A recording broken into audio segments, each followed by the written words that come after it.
One of the country's most dangerous female terrorists who bought her husband a knife in an Islamic State terror plot and then practiced attacks on a dummy has been freed from jail.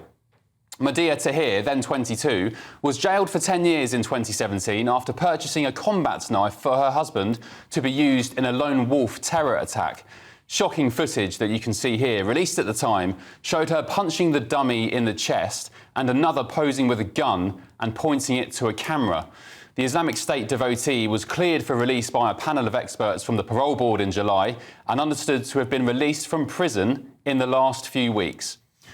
She was arrested along with her husband Umar Mirza, who had researched potential targets to attack, including an army barracks in the Midlands, and is believed to have been on the brink of an operation. A series of chilling messages sent to each other at the time were read out during their trial in court. One message said that Mirza wanted to stab someone 27 times, to which Tahir replied, "That sounds so satisfying." Mirza admitted preparing terrorist acts and 2 counts of possessing information useful to a terrorist. Tahir, meanwhile, denied any involvement but was found guilty of the preparation of terrorist acts after the trial at Woolwich Crown Court in October 2017.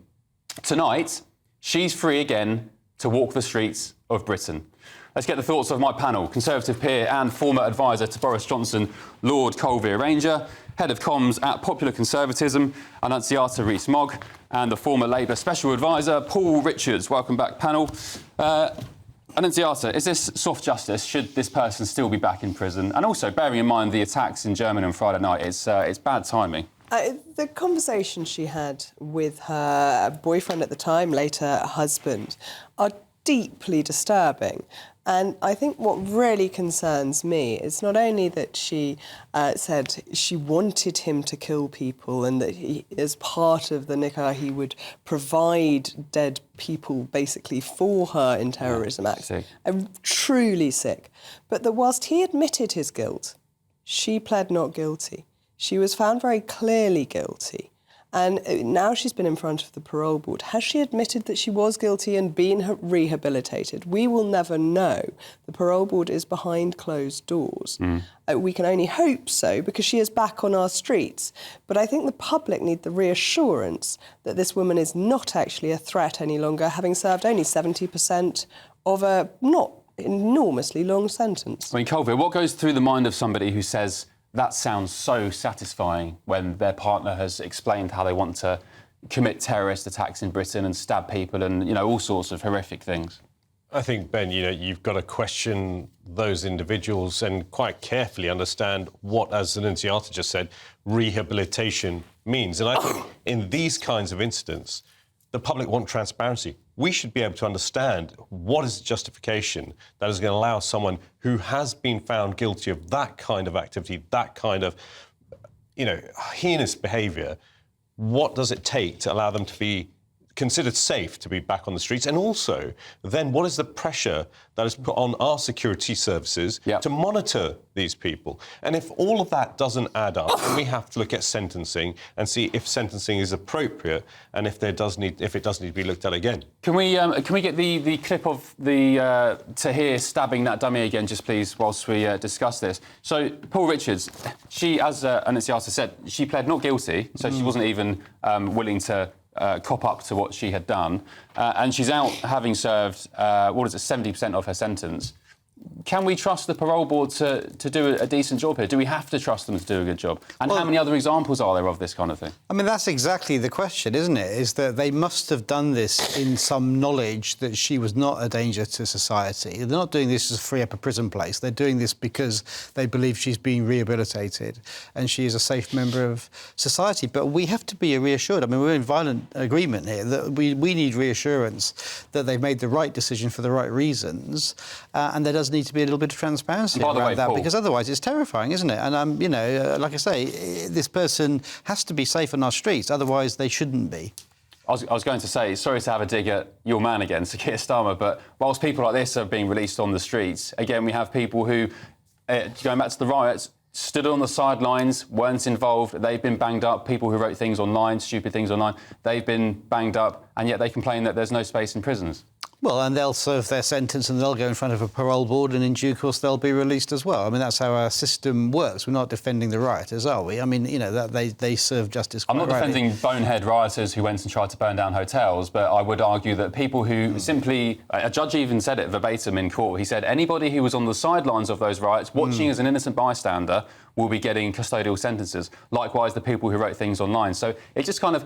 Can you agree, Colville, that it's in the public perception of justice in this country, you've got people who want to commit harm and terror attacks being let free to walk the streets of Britain, and then you've got some idiots who wrote stuff online being put in their place? It doesn't feel right. But I have to say, in this instance, we're not comparing apples with apples. No. But if you commit a crime and you're found guilty, you must do the sentence. And if that means going to prison, I'm for stricter, stronger sentences for people who incite hatred, people who are acting and creating violence on the streets of our country, and for potential people who want to attack other people. So I'm very much of the clear mind that we must have strong sentences.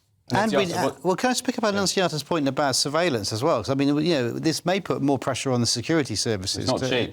And it's not cheap. And I think we do need to have a question about resourcing of the security services and probably putting... You know, Tony Blair doubled the budget for this when he was in government. And I think this Labour government needs to look at this again. I mean, he partly doubled it because more people were allowed out on licence early and they needed to be watched. But I don't know that the public have huge faith in that monitoring, that we have known examples of people going on to commit crime whilst in theory they're being closely watched, but in fact there are too many people to watch and they can't do it. They can't protect the public with those people out on the streets. One off the top of my head was one of the London Bridge attackers in July 2017. He was on a Channel 4 documentary, I can't remember the name, was it The Jihadi Next Door perhaps? And he was on the watch list, and yet he committed the atrocity in London Bridge. This person, Tahir, who I just spoke about, is a British national. We can't deport them anyway because they're British. What do we do with British terrorists who hate our way of life? Oh, I think terrorism charges are very particular and should be treated as such, that rehabilitation is a very different thing from a crime of passion or, you know, something caused by addiction. This is a philosophy for life, and it takes a lot to persuade me that that philosophy will have changed. It's clear. If they're a danger to the public and they've been sentenced, then we have to ensure that they get the sentence and are kept, the public is kept safe from these kinds of people. That's the kind of law and order that we need, that if we have people who are a danger to the public, we make sure that we do the right thing in terms of where they are kept. OK, well, the parole board will say that they have, of course, interviewed these people to hear in this case and they've passed all the tests and so on. But a bigger concern for me is how are we getting British citizens indoctrinated to hate their own country like this? What's going on at home? Who are they listening to? What venues are they going to? But that's a good point, Isi. That's why you need to disrupt this upstream. And again, when we were in government last time round, there were lots of programmes around the prevent agenda going into the madrasas and boxing clubs and all these ungoverned spaces and making sure this, what was then called the Al-Qaeda narrative, wasn't allowed to establish itself in the minds, because every violent extremist started off as a non-violent extremist. And so if you can disrupt it at that point and put these other arguments forward, then you can prevent some of this terrible stuff happening. To be fair, Paul, that work's been going on endlessly with community faith people, with people coming together to understand what's being taught in certain religious environments to help mitigate. But it is a growing problem, and I think we have to keep focusing on it, because it's not just a stop and start thing. It's something that we have to keep looking at. And British values, what that means, we were talking about Christmas earlier, celebrating multicultural religions working. Well, and democracy as well. You know, voting, democracy, debate. And what is great about this country, I think, that's what we should celebrate. The more we talk ourselves down, the more people think, well, this thing's wrong here, let's hate the country, we're not, you know, we're proud of who we are. Also, it is integration, that if the first generation here isn't integrating into wider British society, you're much more likely to get smaller communities where extremist views can take hold. Which is why teaching English is important. I mean, a Labour minister pops up every now and then and says he gets denounced for this. But yes, of course people should be able to speak English and be part of a society. Well, what was the stat? Was it 4 million people in the UK can't speak English? I mean, to me, that's not right. That's not right. That should not be right. Not the stat, but that should not be happening in modern Britain. No. OK. And Colville, I hear you praise, you know, the benefits of multiculturalism, but I think the fact is there are many many people in this country of not of our culture who just don't like us. They don't like our way of life, including British people. I think that the challenge is, look, I'm obviously my parents come from a different culture. Yeah.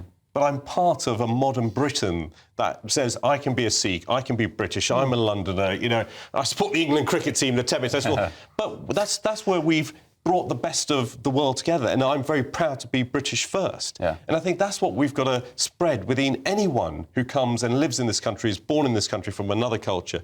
And that love of country, that's something that we can be very patriotic Last word, about. Anastasia? Well, absolutely, and part of that is not being embarrassed about who the British people are, not being ashamed of our traditions, and yet we seem to hide them all the time. Yes, no winter wonder lights or winter markets. Be gone with them. Right, a spokesperson for the Parole Board said, "We can confirm that a panel on the Parole Board has directed the release of Madia Tahir following an oral hearing. Parole Board decisions are solely focused on what risk a prisoner could represent to the public if released and whether that risk is manageable in the community, and any evidence of behaviour change, as well as explore the harm done and impact the crime has had on the victims. Parole reviews are undertaken thoroughly and with extreme care. Protecting the public is our #1 priority." Good to hear. You know the problem with that is, Ben? That's a methodology. That doesn't give us faith in what's happened in this case. That's just some comms thing someone's rattled out. I mean, much like...